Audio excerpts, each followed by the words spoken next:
ఆ?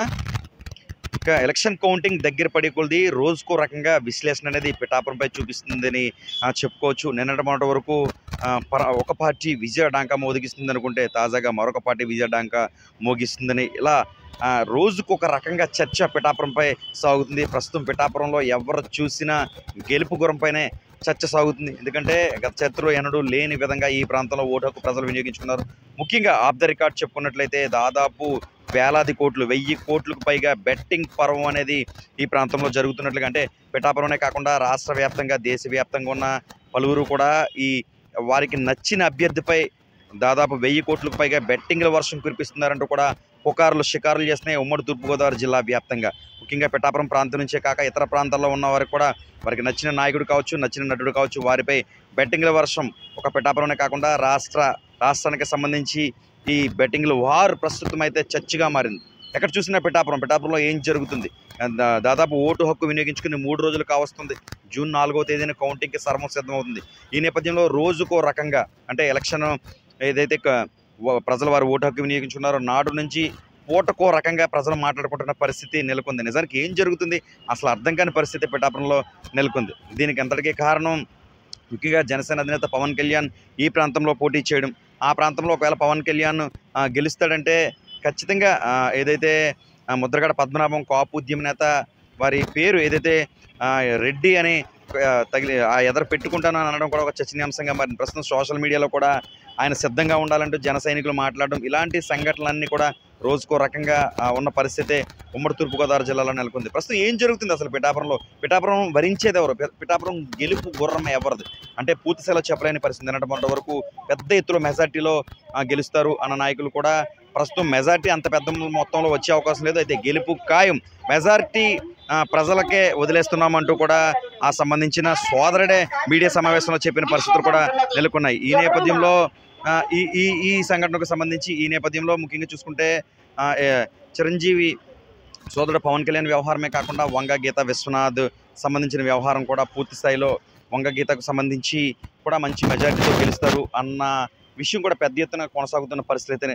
నెలకొన్నాయి. ఏదేమైనా తాజా రాజకీయాలు ఉమ్మడి తూర్పుగోదావరి జిల్లానే కాదు ముఖ్యంగా పిఠాపురాన్ని కుదిపేస్తున్నాయని చెప్పుకోవచ్చు. ఎవరు గెలవబోతున్నారు అన్నది పక్కన పెడితే ఇక్కడ ప్రజల ఊహాగానాలు పూటకో రకంగా రోజుకో రకంగా ఉంటున్నాయని చెప్పడంలో ఏమాత్రం సందేహం లేదు. బెట్టింగ్ల వ్యవహారం కోట్లాది రూపాయలు, అంటే 1000 కోట్లకు పైగా బెట్టింగ్ వ్యవహారం ఒక పిఠాపురం పైనే కాస్తున్నారు అన్న ఊహాగానాలు కూడా పెద్ద ఎత్తున వెలువెత్తుతున్నాయి. మరి ఇక్కడ పిఠాపురం వరించేది ఎవరు అన్నది వేచి చూడాలంటే జూన్ 4వ తేదీ వరకు వేచి ఉండాల్సిన పరిస్థితి అయితే నెలకొంది. ముఖ్యంగా ఒకసారి పిఠాపురం గురించి మనం స్పష్టంగా చూసుకున్నామంటే జనసేన అధినేత పవన్ కళ్యాణ్ పోటీ చేసినప్పటికీ ఇక్కడ ఆయనకు ఒక కుడి భుజం మాదిరిగా వర్మ, ఎవరైతే తెలుగుదేశం పార్టీకి సంబంధించి గతంలో ఎమ్మెల్యేకి పనిచేశారు, నియోజకవర్గ ఇన్ఛార్జిగా ఉన్న ఆయన పూర్తి స్థాయిలో జనసేన నేత పవన్ కళ్యాణ్కు సపోర్ట్ చేసిన పరిస్థితి నెలకొంది. ఈ నేపథ్యంలో వర్మ కూడా ప్రత్యేకంగా గెలుపుపై ధీమా వ్యక్తం చేస్తున్న పరిస్థితి నెలకొంది. అది ఒక సైలెంట్ రాజకీయం. నిజానికి గతంలో ఎన్నడూ లేని పెద్ద మొత్తంలో ఓటింగ్ పడడానికి దేనికి నాంది? నిజానికి మహిళలు అంత పెద్ద మొత్తంలో అర్ధరాత్రి వరకు వారు ఓటింగ్ ప్రక్రియ వినియోగించుకున్నారంటే ఖచ్చితంగా ఎవరికి సపోర్ట్ కోసం? నిజానికి జనసేన నేత పవన్ కళ్యాణ్కి సపోర్ట్ కోసం అంత పెద్ద మొత్తంలో వారు ఓటు హక్కు వినియోగించుకున్నారా? లేక మహిళలు అంటే ముఖ్యంగా అనేక రకాల సంక్షేమ పథకాలు కావచ్చు, జగన్మోహన్ రెడ్డిపై ఉన్న అభిమానంతో, వంగగీత ఉన్న ఫ్యాన్స్ ఫాలోయింగ్తో కానీ, ఆవిడ ఉన్న అభిమానంతో కానీ వారు ఓటు హక్కు అంటే పెద్ద మొత్తంలో గెలుపు అందించేందుకు ఓటు హక్కు వినియోగించుకున్నారు? ఇలా అనేక ప్రశ్నలకైతే అర్థం కాని పరిస్థితి పిఠాపురం నియోజకవర్గంలో కనిపిస్తుంది. ఏది ఏమైనా జూన్ 4వ తేదీ వరకు అయితే మాత్రం ఖచ్చితంగా వేచి ఉండాల్సిన పరిస్థితి కూడా నెలకొందని చెప్పుకోవచ్చు. తాజాగా బెట్టింగ్ల పర్వం కావచ్చు, మరోపక్క ముద్రగడ పద్మనాభం సంబంధించిన వ్యవహారం కావచ్చు, సోషల్ మీడియాలో పోస్టులకు అంతు లేదని చెప్పుకోవచ్చు. జన సైనికులు కావచ్చు, ముఖ్యంగా వైఎస్ఆర్ కాంగ్రెస్ పార్టీ నేతలు కావచ్చు, ఒకరిపై ఒకరు తనదైన శైలిలో పోస్టింగ్లు పెట్టుకుంటున్న పరిస్థితి నెలకొంది. జనసేన నేత పవన్ కళ్యాణ్ ఇక్కడ గెలవబోరని ముద్రగడ పద్మనాభం గతంలో అన్న పరిస్థితి, అలా ఒకవేళ గెలిస్తే పేరు మార్చుకుంటాను, రెడ్డి అని పెట్టుకుంటాను చివర అని అనడం తాజాగా సోషల్ మీడియాలో ఆయనకు సంబంధించి మార్చుకోవడానికి సిద్ధం కంటూ జన సైనికులు ప్రత్యేకంగా ఒక ఆహ్వాన పత్రిక కూడా పంపించడం, హాస్యాస్పదంగా ఆ ఆహ్వాన పత్రిక కూడా ఉండడం ప్రస్తుతం చర్చనీయాంశంగా మారింది. ఏదేమైనా అంటే ఇటువంటి ఘటనపై పెద్దవారు అంటున్న పవన్ కళ్యాణ్ కూడా స్పందించలేదంటూ కూడా పలువురు పేర్కొంటున్నారు. ఏదేమైనా ప్రస్తుతం ఏం జరుగుతుంది అన్నది అర్థం కాలేదు. పిఠాపురం ఎవరికి పట్టం కట్టబోతున్నారు అంటే గెలుపు అయితే జనసేన నేత పవన్ కళ్యాణ్ తథ్యమంటూ పెద్ద ఎత్తున ప్రచారం అయితే మాత్రం జరుగుతుంది.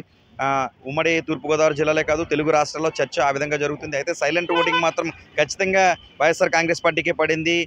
మేము కూడా గెలుస్తాం అంటూ వైఎస్ఆర్ కాంగ్రెస్ పార్టీ నేతలు కావచ్చు, కార్యకర్తలు కావచ్చు పేర్కొన్న పరిస్థితి నెలకొంది. మరోపక్క ముఖ్యమంత్రి వైఎస్ జగన్మోహన్ రెడ్డి కూడా రాష్ట్రంలో అధికార పార్టీ ఖచ్చితంగా మరోసారి అధికారంలోకి రాకపోతుంది అంటూ ఆయన ధీమాగా ఎంతో ధీమాగా చెప్పిన వ్యవహారం చూస్తుంటే ఖచ్చితంగా వైఎస్ఆర్ కాంగ్రెస్ పార్టీ మరోసారి అధికారంలోకి రాకపోతుందా, మరోపక్క కూటమే ఖచ్చితంగా వస్తుంది అనుకుంటూ చంద్రబాబు నాయుడు కావచ్చు, లేకపోతే ఇటు పవన్ కళ్యాణ్ కావచ్చు, బీజేపీ సంస్థ ముఖ్య నేతలు కావచ్చు అంటుంటే మరోపక్క జగన్మోహన్ రెడ్డి తీరు అంటే ఆయన ఎంతో నెమ్మదిగా తనదైన శైలిలో ఖచ్చితంగా మన పార్టీ అధికారంలో రాకపోతుంది, తొలి సంతకం ఈ విధంగా పెడతాను అనడం కూడా ప్రస్తుతం హాట్ టాపిక్గా మారింది. ఏదేమైనా ప్రస్తుత రాజకీయాలు కుదిపేస్తున్నాయి. గత చరిత్రలో ఎన్నడూ లేని విధంగా పలువురు ఏం జరుగుతుంది అన్నది అర్థం కాని పరిస్థితి ఉమ్మడి తూర్పుగోదావరి జిల్లాలో నెలకొంది. మరి పిఠాపురం తీర్పు ఏ విధంగా ఉండబోతుంది? పిఠాపురం తీర్పుపైనే రాష్ట్రం అంతా ఆధారపడి ఉందా? అంటే గతంలో పవన్ కళ్యాణ్ 2 ప్రాంతాల్లో అంటే భీమవరం కానీ గాజువాక ప్రాంతంలో కానీ పోటీ చేసి ఓటమి పాలైన పరిస్థితి నెలకొంది. ఈ నేపథ్యంలో ఈసారి పిఠాపురాన్ని అత్యంత కీలకంగా తీసుకున్నట్టు తెలుస్తుంది. పవన్ కళ్యాణ్తో పాటు ఆయన సోదరుడు, ముఖ్యంగా కుటుంబ సభ్యులంతా కూడా ఇక్కడే ఉండి ప్రత్యేకంగా పర్యవేక్షించారు. ఇక నాగబాబు ప్రతిరోజు ఎప్పటికప్పుడు నియోజకవర్గంలో ఏం జరుగుతుంది, ఎలా జరుగుతుంది, ఓట్లకు సంబంధించిన కార్యక్రమం ఏ విధంగా ఎలా ప్రతిదీ ప్రత్యేకంగా క్షుణ్ణంగా పరిశీలించారు. మరి ఈసారి గెలుపుగురం పవన్ కళ్యాణ్ ఎక్కుతారా, లేకపోతే వంగ గీతా విశ్వనాథ్ పిఠాపురంలో ఎక్కుతారా? ఒకవేళ వంగ గీతా విశ్వనాథ్ ఎక్కితే డిప్యూటీ సీఎం ఇస్తామని ఇప్పటికే ముఖ్యమంత్రి జగన్మోహన్ రెడ్డి ప్రకటించిన పరిస్థితి కూడా నెలకొంది. ఈ నేపథ్యంలో పవన్ కళ్యాణ్కి పట్టం కడతారా, లేక వంగ గీతా విశ్వనాథ్కి ప్రజలు పట్టం కడతారా? ఏదైనా కానీ జూన్ 4వ తేదీ వరకు వేచి ఉండాల్సిన అవసరం ఎంత ఉంది. మరో పక్క ముఖ్యంగా అయితే ఈ బెట్టింగ్ల పర్వం అనేది ఆఫ్ ద రికార్డ్ ఖచ్చితంగా పెద్ద ఎత్తున ఉమ్మడి తూర్పుగోదావరి జిల్లాలో కాదు తెలుగు రాష్ట్రాల్లో పిఠాపురం పైన కొనసాగుతుందని చెప్పుకోవచ్చు. ఇది తాజాగా పిఠాపురంలో ఉన్న అప్డేట్స్. న్యూస్ 18 సూర్యప్రకాష్, ఉమ్మడి తూర్పుగోదావరి జిల్లా ప్రతినిధి.